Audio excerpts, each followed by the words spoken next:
Hello friends, good morning everyone. Today underscore 100 out of 100 in CBSE Maths. Again मैं एक बहुत important video लेके आया हूँ. The video is related to relations and functions part 5. आपने मेरे फर्स्ट 4 वीडियोस देखे होंगे. उनके सभी क्वेश्चंस आई होप कि आपने प्रॉपरली लिखे होंगे और इसके बाद उनको सभी को अच्छे से प्रिपेयर किया होगा. जिसने भी नहीं किया है मेरे फर्स्ट 4 वीडियोस वॉच करें, then only it will be useful to watch this one particular video. Relation and function series के आप मेरे वीडियोस को केयरफुली देखें, उन क्वेश्चंस को सॉल्व करना सीखें, तो आई कैन अश्योर यू कि आप CBSE एग्जाम बोर्ड में जब क्वेश्चन पेपर देने जाएंगे तो you will be able to solve problem related to relation and function और स्कोर 100 को आप जरूर सक्सेसफुल कर पाएंगे. देखिए क्वेश्चन नंबर 17 है. It is one of the ट्रिकीएस्ट question जो कि 2015 बोर्ड एग्जाम में आया और उस एग्ज़ाम के अंदर ज़्यादा स्टूडेंट इसको सॉल्व नहीं कर पाए. इसमें एक छोटी सी ट्रिक थी, इक्विवेलेंस रिलेशन का ये क्वेश्चन था. सिमिलर क्वेश्चन NCERT में है मगर इसमें थोड़ा सा वेरिएशन था, इसलिए स्टूडेंट्स को डिफ़िकल्टी आई. तो लुक एट दिस केयरफुली. इसमें कह रहा है let N denote the set of all natural numbers and R be the relation from natural number to natural number. अब इस रिलेशन की क्या खास बात है, आप कैसे आइडेंटिफाई करोगे रिलेशन को कि a ordered pair A B will be related to C D. एक ordered pair A B is related to C D. ध्यान से देखिए, कब दो ऑर्डर्ड पेयर कब रिलेटेड होंगे, when A D into B plus C. A D का मतलब क्या हुआ, प्रोडक्ट ऑफ एक्सट्रीम्स. ए और डी एक्सट्रीम है इन ऑर्डर्ड पेयर के. एंड सम ऑफ मीन्स, ऐसे जनरलाइज करोगे, it would be equal to product of means into sum of extremes. यदि ऐसा हो जाए तो एक ordered pair A B C D को रिलेटेड होगा.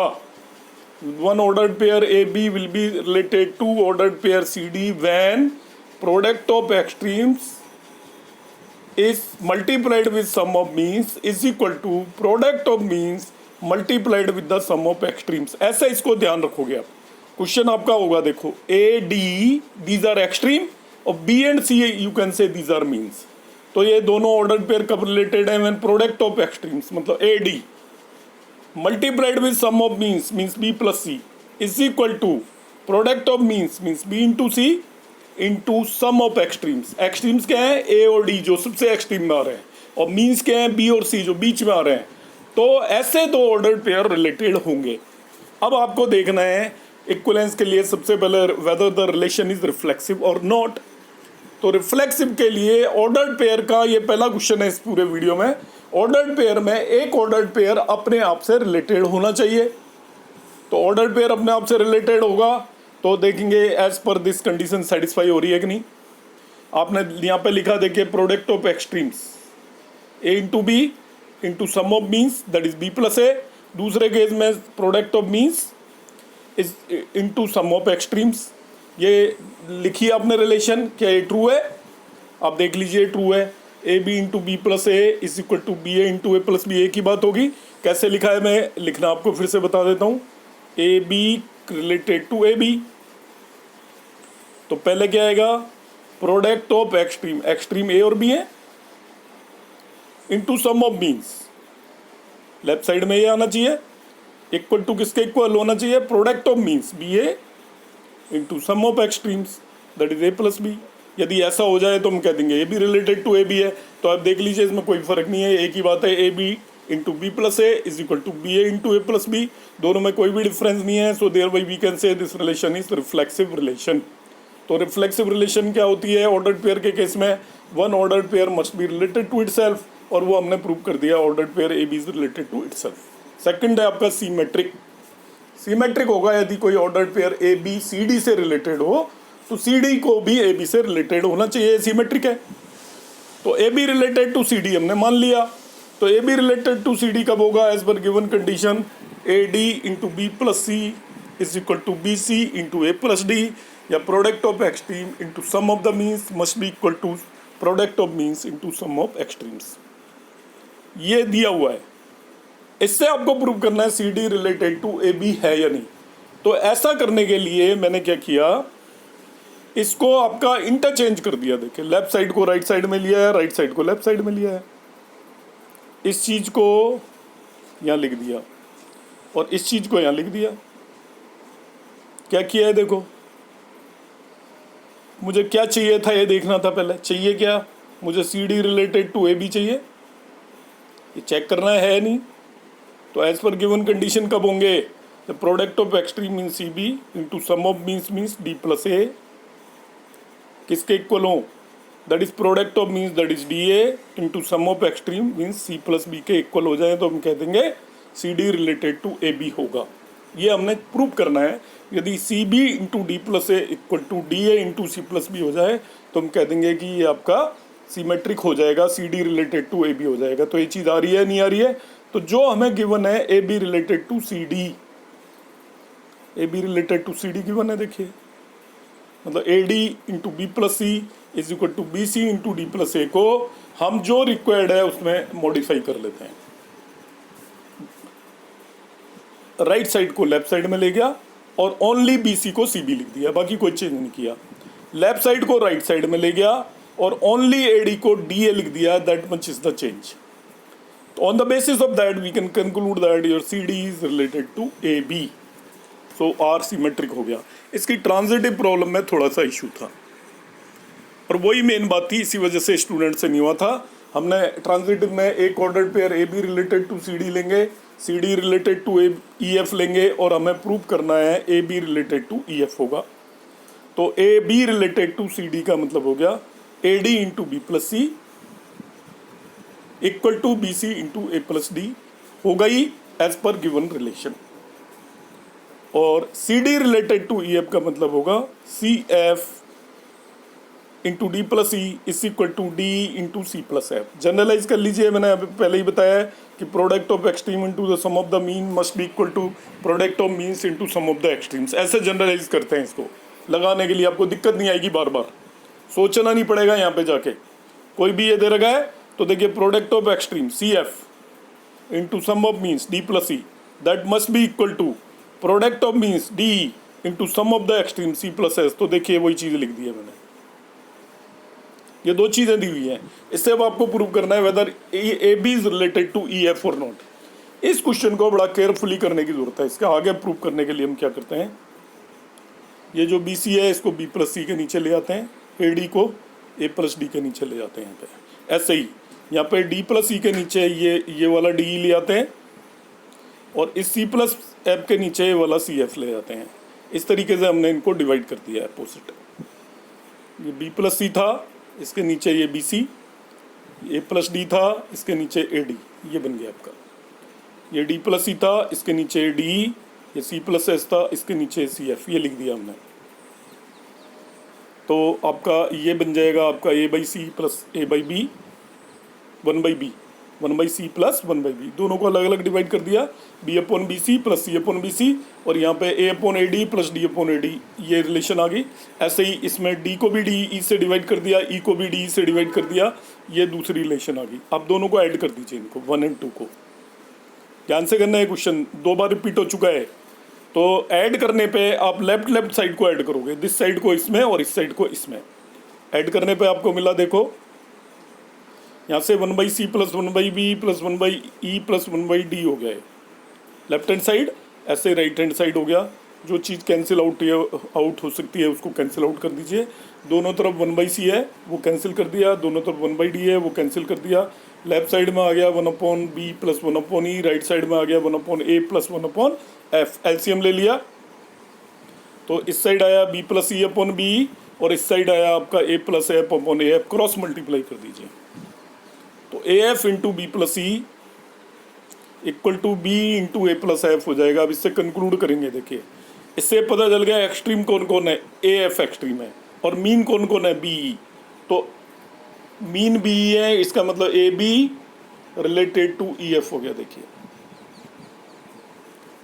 और A B related to E F prove करते ही आपकी रिलेशन क्या हो जाएगी, आपकी ट्रांजिटिव रिलेशन हो जाएगी। जब भी ऑर्डर्ड पेयर दे रखा हो तो उस क्वेश्चन को करने के लिए सबसे पहले जो रिलेशन दे रखी है उसको आप जनरलाइज करेंगे। रिलेशन को यहाँ पे मैं जनरलाइज करके बार बार बोल रहा था आपको कि product of extreme into sum of means equal to, यदि sum of product of means into sum of means extremes हो जाए, product of extreme into sum of mean equal to product of mean into sum of extreme हो जाए, तो हम कह देंगे दो ऑर्डर्ड पेयर एक दूसरे को रिलेटेड है। तो उस चीज़ को आप माइंड में जनरलाइज कर लेंगे, तो जनरलाइज करने के बाद आपको ये चीज़ अच्छे से समझ में आ जाएगी। तो इन दिस वे आप इस क्वेश्चन को रिवाइज करेंगे। नेक्स्ट क्वेश्चन पे चलता हूं मैं। ये एक फंक्शन दे रखा है, एफ एंड जी दोनों दे रखे हैं, R to R be the function defined as F X is equal to modulus of X plus X and G X is equal to modulus of X minus X. दो function दिए हैं, आपको fog और Gauff निकालना है। ये आपका lucky question है, आपका यदि आ गया तो आप समझिए आपको बहुत एडवांटेज में रहेंगे। एग्जाम में जिसके भी आया उसको एडवांटेज रहा। तो मॉड्यूलस का मैं आपको पहले से एक्सप्लेन कर चुका हूँ, हाउ टू डिसाइड इट। आपको पता है एफ एक्स को पहले दो पार्ट में हम ब्रेक करेंगे। तो आपको मालूम है जब एक्स लेस देन जीरो होगा तो मॉड्यूलस ऑफ एक्स को प्लस एक्स लिख देंगे। When X is less than zero, वो sorry greater than equal to zero, उल्टा बोल रहा हूँ। X greater than equal to zero है तो मॉड्यूलस ऑफ एक्स को एक्स लिख दिया। तो एफ एक्स क्या बन जाएगा, मॉड्यूलस ऑफ एक्स की जगह एक्स लिखा और एक एक्स इसमें ऐड हो रहा है because it is modulus of X plus x है, तो F X equal to 2x हो गया आपका। मगर जब x लेस देन जीरो है, आपको पता है जब x लेस देन जीरो होता है तो क्या करते हैं हम, x लेस देन जीरो तो मॉड्यूलस ऑफ x को माइनस एक्स लिखते हैं when x is less than zero. तो इसको जब मैं माइनस एक्स लिखूंगा तो F X equal to minus X plus X होगा, दैट इज जीरो हो जाएगा। तो इस तरीके से एफ एक्स को दो पार्ट में ब्रेक कर दिया। F X equal to 2x हो गया when x is greater than equal to zero, और जीरो हो गया when x is less than zero. तो ये मैंने एफ एक्स को मॉडिफाई किया। अब जी एक्स को करूँगा सिमिलरली, तो जी एक्स में भी वही करना है। ये modulus of X plus X होगा जब x is greater than equal to zero, modulus of X plus X होगा when x is greater than equal to zero. किया हुआ है, यहाँ पे लिखा हुआ है प्रॉपरली। तो इसको जब मैं प्लस एक्स रखूंगा तो प्लस एक्स और माइनस एक्स जीरो हो जाएगा जी एक्स, और modulus of X equal to minus X होगा when X is less than zero. तो जब एक्स लेस देन जीरो है तो ये भी माइनस एक्स और ये भी माइनस एक्स, तो ये हो जाएगा माइनस 2x। तो इस तरीके से एफ एक्स और जी एक्स दोनों फंक्शन को मॉडिफाई कर दिया है। मॉडिफाई करने के लिए क्या क्या लिखा है वो मैंने यहाँ पे बता दिया है। अब गॉफ और फॉग भी हम दोनों तरीके से निकालेंगे।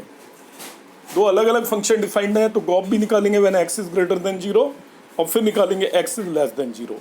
तो देखिए गॉफ निकाल रहा हूँ, Gauff of x when X is greater than zero. Gauff of x हो जाएगा जी ऑफ एफ एक्स। जब एक्स ग्रेटर देन जीरो है तो एफ एक्स क्या है, एफ एक्स इज 2x, तो एफ एक्स की जगह मैं यहाँ पे 2x लिख दूंगा, ये जी ऑफ 2x हो जाएगा।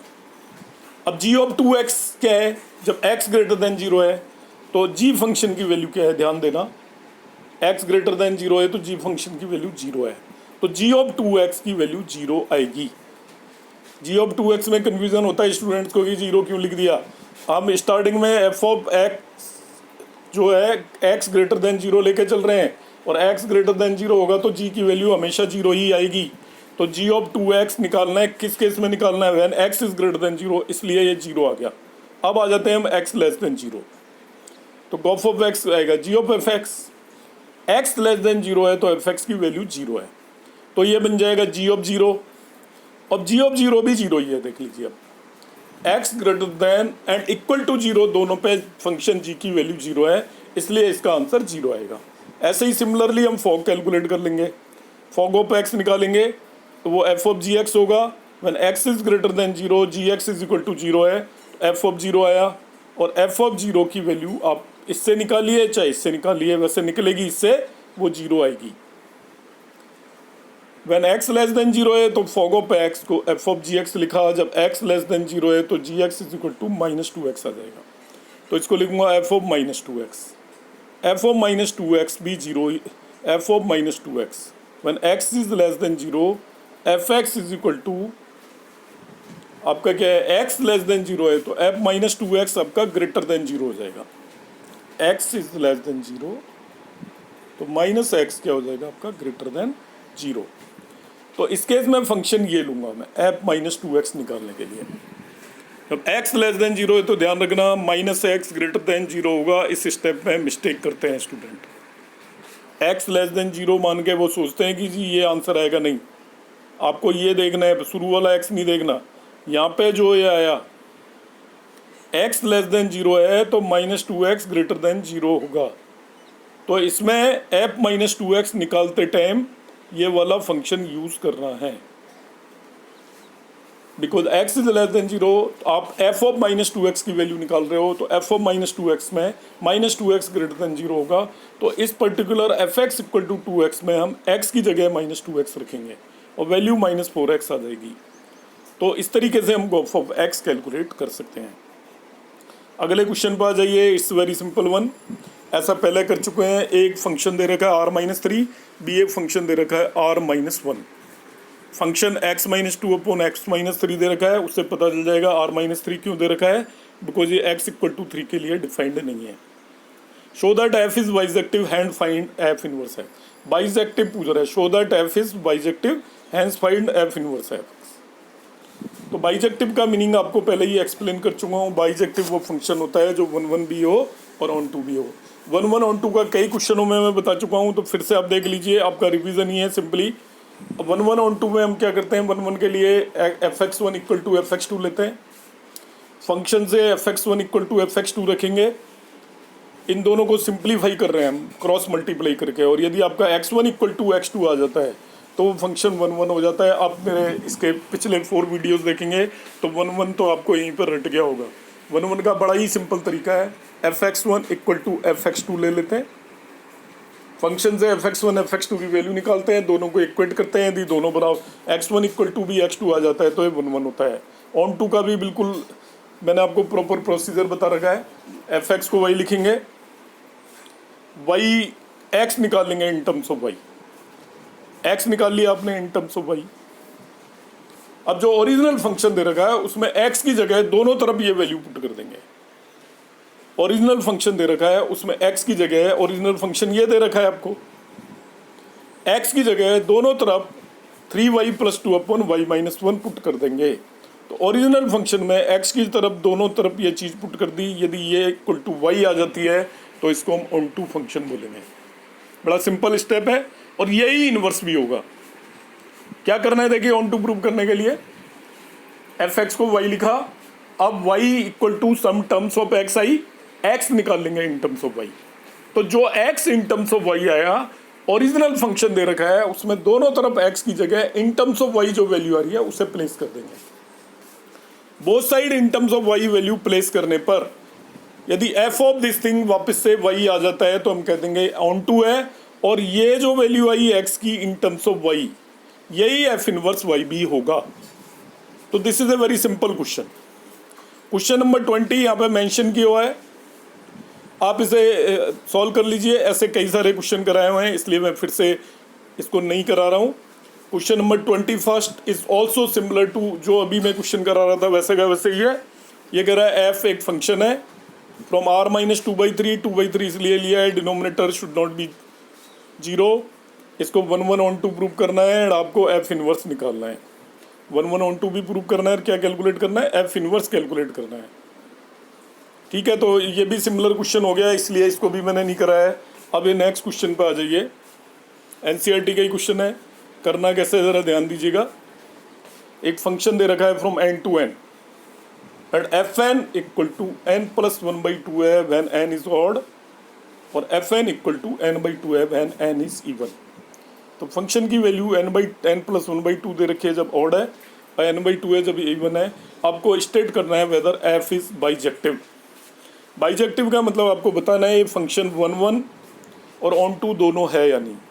तो अब मैं इसको बाइजेक्टिव के लिए फर्स्ट वन केस कैलकुलेट करूंगा व्हेन n इज ऑड। भाई इवन ऑड है, 2 केस लेने पड़ेंगे, n इज ऑड। तो मैं n इक्वल टू 1 पुट करता हूँ तो n 1 प्लस इससे आएगा आपका ऑड के केस में, n प्लस 1/2 में n इक्वल टू 1 पुट करूँगा तो f1 इक्वल टू 1 आएगा। अब मैं n इक्वल टू 3 पुट करूँगा, ये आपका 2 आ जाएगा। ऐसे ही in general n equal to 2k-1 put कर दूंगा। 2k-1 सभी ऑड टर्म्स को रिप्रेजेंट करता है।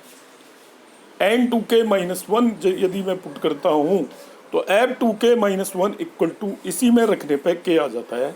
ये मैंने इवन टर्म्स के लिए यूज़ कर लिया, वो सॉरी ऑड टर्म्स के लिए।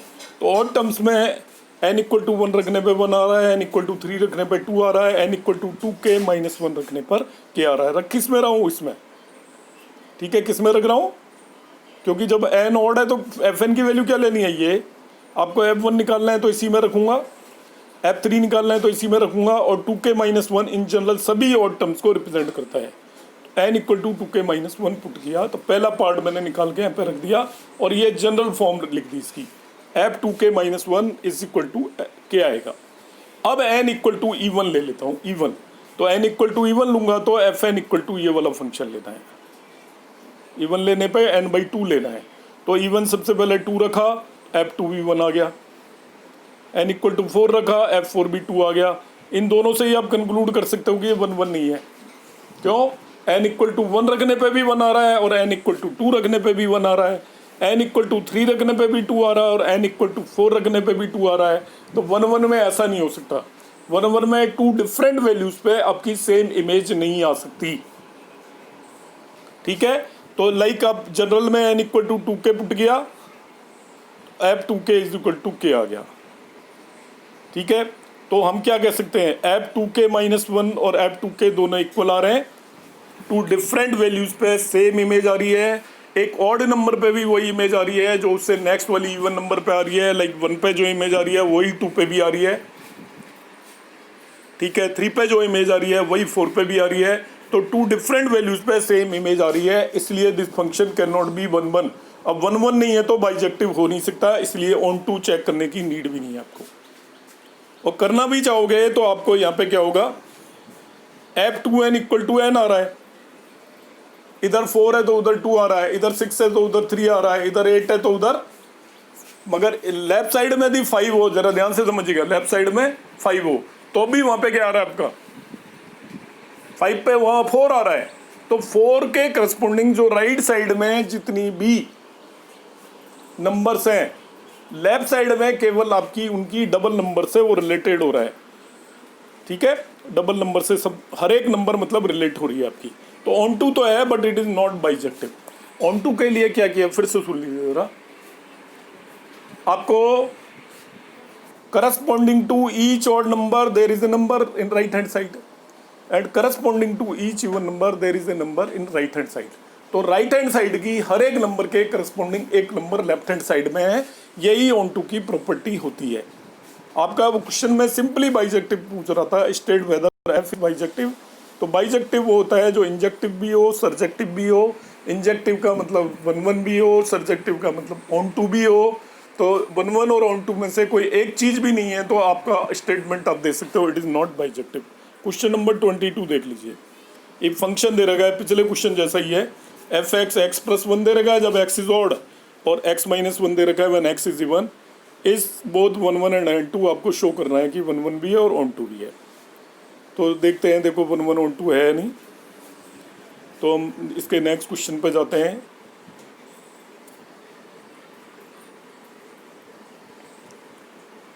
तो इसमें देखिए क्या है आपका, एक मिनट, ये कौन सा क्वेश्चन है, चलो ये भी देखेंगे।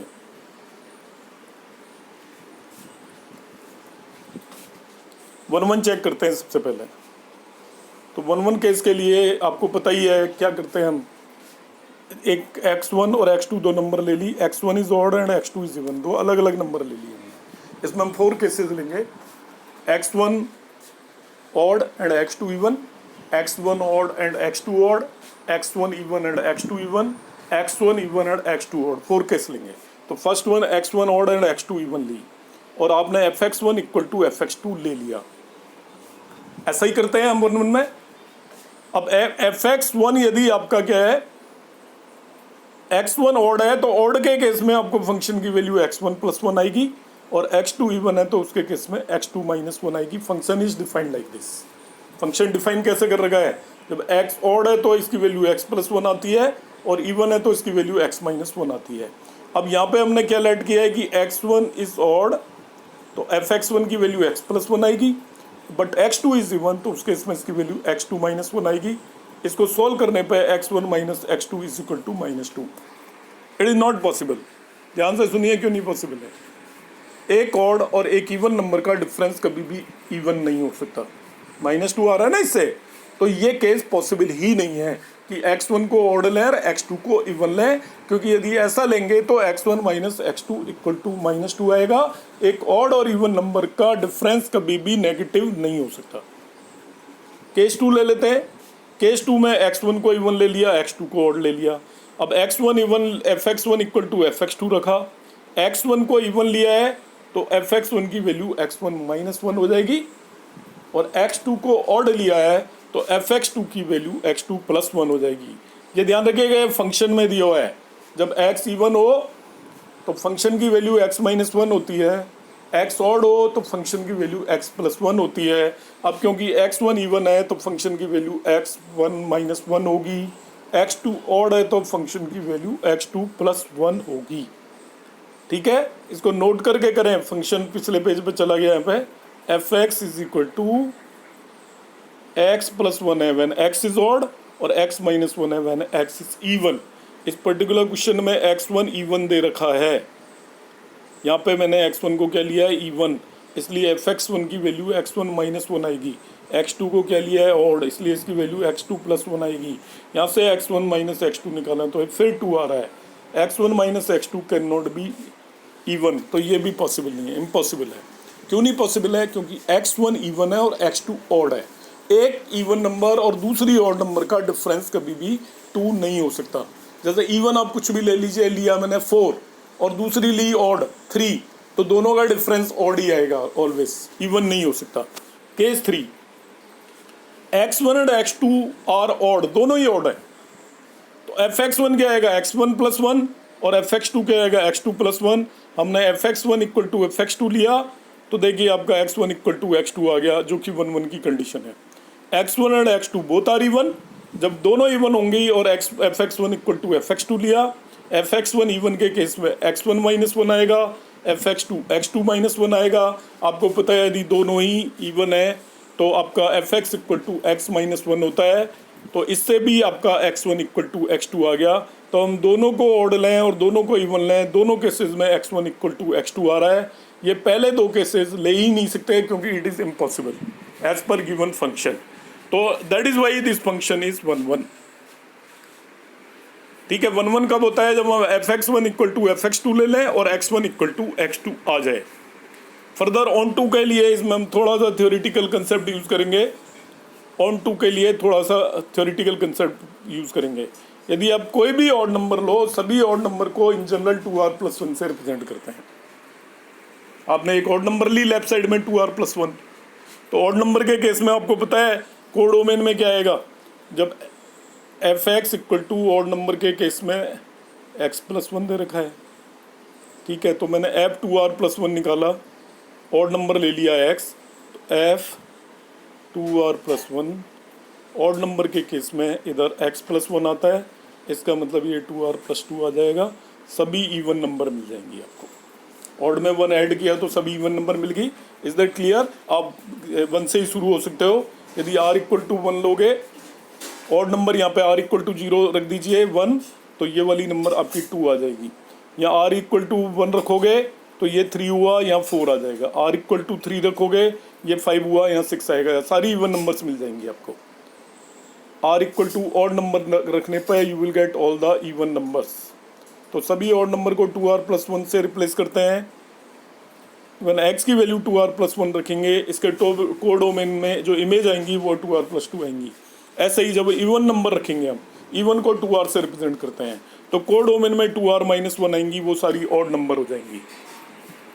तो देखिए, हम यहाँ पर जब एक ऑड नंबर रख रहे हैं तो आपको उधर इवन मिल रही है, या इवन रख रहे हैं तो उधर ऑड मिल रही है। तो इसका मतलब जो सेट बी की हर एक वैल्यू किसी न किसी की इमेज होगी ना। लेफ्ट साइड के सेट में ऑड नंबर रखने पर राइट साइड के सेट में आपको सभी इवन नंबर मिल जाती हैं। लेफ्ट साइड के सेट में इवन नंबर रखने पे राइट साइड के सेट में सभी ऑड नंबर मिल जाती हैं। इसका मतलब राइट साइड के सेट की हर एक वैल्यू किसी न किसी की इमेज होगी आपकी, और वही ऑन टू फंक्शन होता है। 10 f इज ऑन टू, इसको भी आप लिख के प्रैक्टिस कर लें। नेक्स्ट क्वेश्चन देखिए आपका, जो इसका सीरीज़ का मेरा लास्ट क्वेश्चन है, इसलिए ख़त्म करने के लिए ये वीडियो थोड़ा लेंथी हो गया। ऐसा जो मैंने क्वेश्चन पीछे कराया था ये उसी का रेप्लिका है। इसमें आपको आर एक रिलेशन दे रखी है, ordered pair A B is related to C D. आपको प्रूव करना है, कंडीशन है A plus D is equal to B plus C हो तो ऐसा होगा, मतलब sum of the extremes is equal to sum of mean हो जाए, ये कंडीशन है इन जनरल।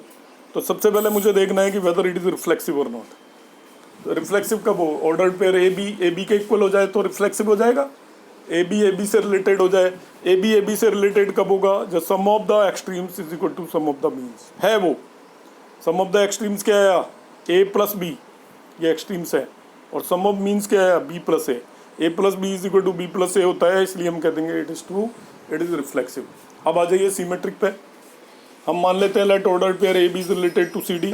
इसका मतलब क्या हुआ, आपको A plus D is equal to B plus C दिया हुआ है, C D related to A B prove करना है। तो C D related to A B कब होगा, जब C plus B is equal to आप ए प्लस डी प्रूव करते हैं। C plus D is equal to A plus B D prove करते हैं। सम of the extreme is equal to sum of the means prove करते हैं। तो मैं उसी से प्रूव करूंगा जो दे रखा है। आपको दे क्या रखा है, A plus D is equal to B plus C given है।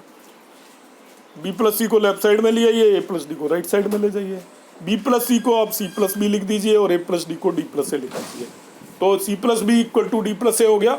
यदि C plus B equal to D plus A है तो हम कह देंगे C D is related to A B. ये पहले ही निकाल लिया, मुझे प्रूव क्या करना है। C D related to A B के लिए C plus B equal to D plus A prove करना था। तो A B related to C D दे रखा था, उससे रिलेशन आती थी, उससे C plus B equal to D plus A मैंने प्रूव कर दिया है। So this function is now symmetric. Third है transitive. A B related to C D और C D related to A B, E F दे रखा है, आपको A B related to E F prove करना है। तो A D related to B C का मतलब है, A B related to C D का मतलब है A plus D is equal to B plus C, ये लिख दिया। C D related to E F का मतलब है C plus E is equal to D plus E, sum of the extreme is equal to sum of the means. दोनों को add कर दीजिए और कुछ नहीं करना, लेफ्ट साइड को लेफ्ट साइड में, राइट साइड को राइट साइड में। ऐड करने पे A plus F is equal to B plus C आ गया। A plus F is equal to B plus C, इसका मतलब ये एक्सट्रीम्स है और ये मीन्स है। इसका मतलब A B related to E F हो गया। A B related to E F होने के लिए आप पहले से भी निकाल सकते हो, आपको क्या प्रूव करना है। A B related to E F के लिए आपको क्या प्रूव करना होता है, A plus F is equal to B plus C prove करना होता, जो मैं आपको स्टार्टिंग में बता रहा हूँ। जनरलाइज कर लीजिए, sum of the extreme is equal to sum of the means, तो A plus F is equal to B plus C prove करना होता था। तो इस तरीके से ट्रांजिटिव रिलेशन हो गई। तो ये as it is reflexive, symmetric and transitive, तो ये आपका in this way we can say it is equivalence relationship. ये टोटल मैंने 23 क्वेश्चंस आपके पिक किए हैं। इसमें ऑल टाइप ऑफ प्रॉब्लम्स आपकी कवर हो जाती हैं। मेनली आपका इक्विवेलेंस रिलेशन की प्रॉब्लम आती है, दूसरी आपकी 1-1 की प्रॉब्लम आती है, ऑन टू की प्रॉब्लम आती है, इनवर्स निकालने की प्रॉब्लम आती है। आपने यदि इन सभी क्वेश्चंस को प्रॉपरली 2-3 बार प्रैक्टिस करिए, नोट करिए, फिर से 1 या 2 बार आपका वो देखिए। ये थोड़ा सा इंटेलेक्चुअल लेवल का चैप्टर है, इसके अंदर आपको अपना माइंड से भी समझना होता है चीज़ों को। आपको समझाने की मैंने कोशिश की है, अच्छे से आपको समझ में आया होगा। जिन क्वेश्चंस को आपको कुछ डिफ़िकल्टी हो रही है उन्हें आप 2 या 3 बार प्रैक्टिस करें, और प्रैक्टिस करने से वो आपके सारे क्वेश्चंस बिल्कुल क्लियर हो जाएंगे, क्योंकि प्रैक्टिस रिलेशंस एंड फंक्शन में ज़रूरी है। अभी एज ऑन टुडे आप ये 23 क्वेश्चंस आप प्रैक्टिस कर लीजिए, तो आपका बहुत हद तक बोर्ड एग्जाम में जो भी क्वेश्चन आएगा वो अटेम्प्ट हो जाएगा। और भी हम इसी तरीके के डिफरेंट क्वेश्चंस आगे मैं वीडियोस में लेके आऊँगा।